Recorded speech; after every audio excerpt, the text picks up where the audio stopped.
Bonjour tout le monde et bienvenue dans ce premier épisode de Critique en Toc, une émission qui sera à la fois en podcast sur les plateformes et en vidéo sur YouTube, avec des extraits qui seront illustrés soit audio et visuel. Un podcast qui parlera principalement films d'horreur, mais pour déroger à la règle dès l'épisode 1, on parlera aujourd'hui de Hey mec, elle est où ma caisse ? Hier soir, Jesse et Chester ont vécu les instants les plus inoubliables de leur vie. Mais ce matin...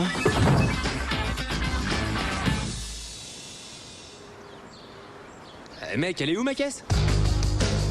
Ils ne se souviennent plus de rien. C'est Christy Beaufion, la plus canon de tous les canons. Salut Jessie. T'as vraiment été incroyable hier soir. T'aurais pas vu ma bagnole ? J'ai surtout vu la banquette arrière. Je parle de la bagnole tout entière. Sorti en 2000 et réalisé par Danny Lainer, à qui on doit entre autres le premier film de la trilogie Harold et Kumar, à savoir Harold et Kumar chassent le burger, Hey mec, elle est où ma caisse, ou Deux épées en cavale dans son titre québécois, raconte l'histoire de Jesse et Chester, deux jeunes adultes qui ont l'air d'avoir passé la soirée la plus incroyable de l'histoire des soirées. Problème, ils se rappellent de rien. Ils reçoivent alors un appel de leur copine qui leur rappelle que c'est leur anniversaire et qu'ils doivent leur amener leur cadeau. Problème, le cadeau est dans la voiture de Jesse et la voiture a disparu. Ils vont alors vivre une journée qui est possiblement la pire journée à vivre quand on est en gueule de bois de Chibi. Jesse, Et Chester sont chibi pour le moment. laissez-nous un chibi après le bip. Chibi. Ce film est devenu culte pour toute une génération, surtout outre-Atlantique, la génération qui avait entre 15 et 25 ans quand le film est sorti, comme ce sera le cas pour Supergrave par exemple en 2007, ou pour reprendre le thème de l'amnésie, Very Bad Trip en 2009. À une nuit qu'on n'est pas prêt d'oublier. Bien parlé.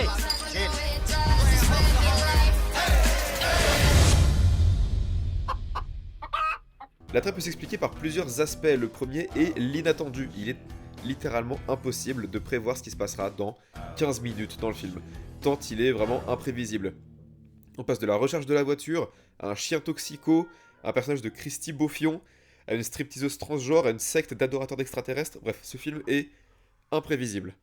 Mais le film est surtout très drôle. Alors pourquoi c'est drôle ? Oui, pourquoi c'est drôle? Pour trois aspects principaux. Le premier est son côté crétin qui se manifeste en fait quasiment sur tout le long du film.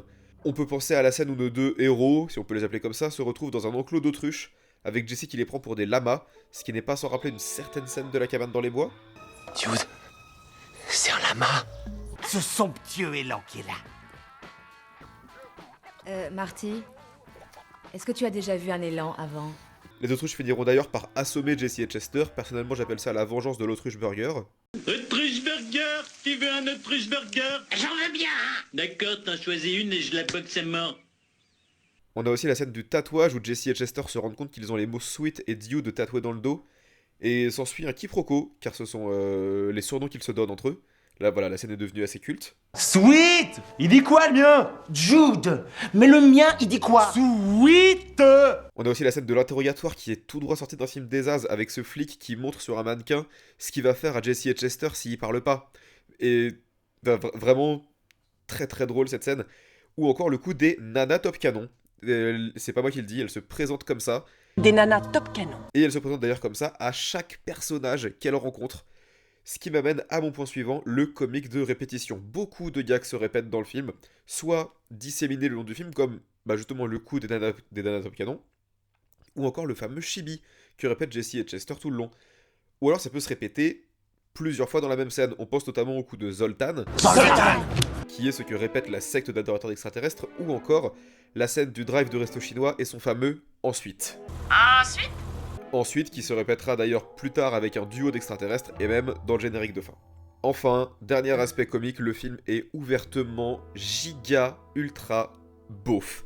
La motivation de Jesse et Chester pour retrouver leur voiture, c'est parce que elle contient les cadeaux pour leurs copines, mais parce que les copines leur ont promis une surprise. Et alors là, quand ils entendent le mot surprise, ils ont le Kamasutra qui défile dans leur tête, littéralement.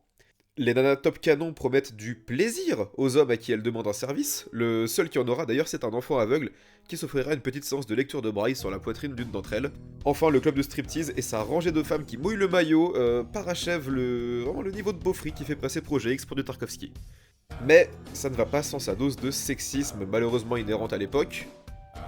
Et encore à aujourd'hui, comme le coup des copines de Jesse et Chester qui mettent un collier qui fait grossir leur poitrine, ou encore le personnage de Christy Beaufion, Christy Bonheur en anglais, donc littéralement Christy Érection, qui est l'objet de tous les désirs des personnages masculins qu'elle croise, notamment celui d'un ouvrier qui intensifie son travail au marteau-piqueur lorsqu'elle passe devant lui. Très belle métaphore phallique, soit dit en passant. Et ces ingrédients, surtout le crétin et le beauf, vous les connaissez parce que c'était les ingrédients de tous les teen movies de l'époque. La même année, on a Scary Movie et American Pie qui sortent. Touche-moi, Dick. On pourrait penser qu'un film devenu aussi culte à son époque aurait encouragé son scénariste Philip Stark à en faire plus. Malheureusement, il n'écrira pas de film ni avant ni après. Il crée cependant la série Disney Channel Doggy Blog.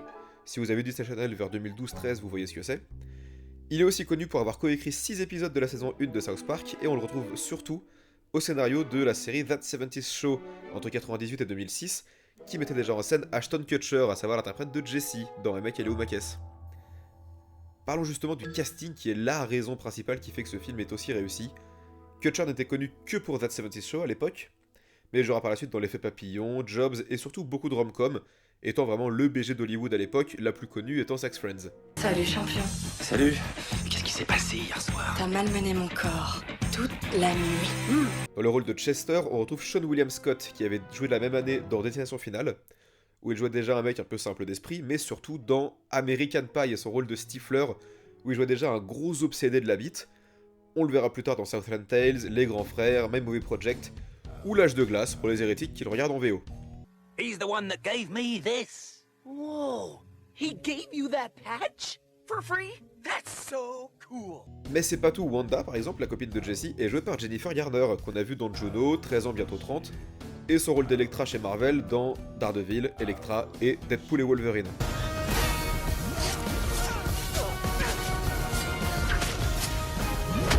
On a Jerry O'Connell qui était déjà connu pour Stand By Me et Scream 2, son rôle le plus connu à l'époque était évidemment la série Sliders. Mais je le retiens surtout pour être le réalisateur du film porno dans Piranha 3D d'Alexandre Aja. Il m'a bouffé la bite. Et enfin, ça c'est juste du bonus, mais le personnage de Christy Beaufion est joué par l'actrice qui joue Buffy dans le film original, qui donnera par la suite la série culte avec Sarah Michelle Gellar. Christy Swanson. I am so sure. La mise en scène est simple et efficace, rien de très marquant, mais Leiner laisse briller ses acteurs, les dialogues et le scénario. Je note toutefois un certain sens du gros plan et de l'insert, principalement lorsque ça concerne les poitrines et les animaux. Heureusement pas les deux en même temps. Et si les poules avaient des seins, les coqs auraient des mains? Et je réalise seulement maintenant que je vous ai à peine parlé de la moitié des absurdités de ce film, mais c'est ce qui en fait toute sa saveur. Une construction certes cohérente avec la structure. On veut faire telle chose, on nous en empêche, ça nous amène vers autre chose, sauf que toutes ces choses en question sont imprévisibles, crétines, très souvent beaufs, mais surtout drôles. Enfin vraiment c'est très très drôle et ça en fait le candidat idéal pour une soirée entre potes, dans un état peut-être légèrement second, c'est à vous de voir. Et surtout, s'il vous plaît, voyez-le en VF. Sean William Scott a sa voix habituelle des American Pie, à savoir Christophe Lemoine. Oui, c'est Cartman dans South Park, pour vous citer le niveau du gars. Oh, je m'excuse, je suis désolé, ce que je voulais dire c'est... Cela vous dirait-il d'aller vous faire mettre, monsieur Garrison? Et on retrouve Adrien Antoine sur Ashton Kutcher. Donc c'est simple, dès qu'il y a un beau gosse à Hollywood, c'est lui, hein, c'est Chris Hemsworth, c'est Henry Cavill, Channing Tatum, Sam Worthington, bref.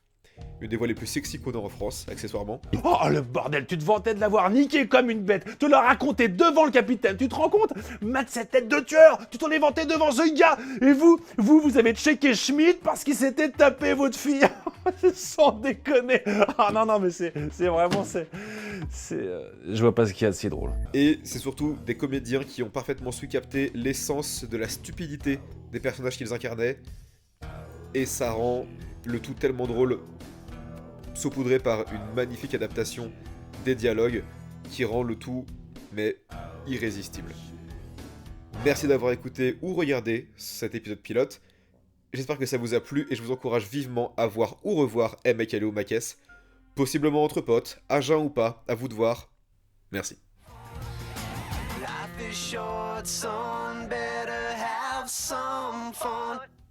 Ensuite,